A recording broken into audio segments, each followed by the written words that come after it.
So here with Billy Miller after his match with Arizona State's Tanner Hall. Just your thought process. Kept the match close. Just your thought process. I'm a little upset. That's why I wrestle. It just wasn't myself. I don't know what was wrong with me.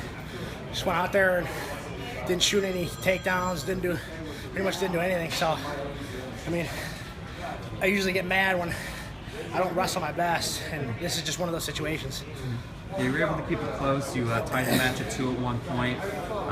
Just a matter of him getting the takedown and you trying to catch up. Do you think you were pressured to go more offensive towards the end, or trying to get a pair of escapes to tie it up?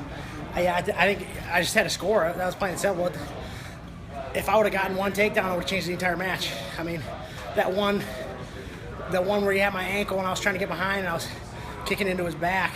I didn't mean to do it, but I mean, if I would have got that takedown, it would have been a game changer. Were you worried at all about the riding time, how it might play a factor? Yeah, a little bit, and then towards the end, I just had a mentality, you just got to get up, it's plain and simple. And I ended up getting out, but he still had a minute of riding time on me, and he had the edge on that part. So, unfortunately, this is the end of the road for you, but, fortunately, you are just a redshirt freshman, your first of many appearances. We're sure you'll be here again in the near future. Just your thoughts on going forward. I'll be back.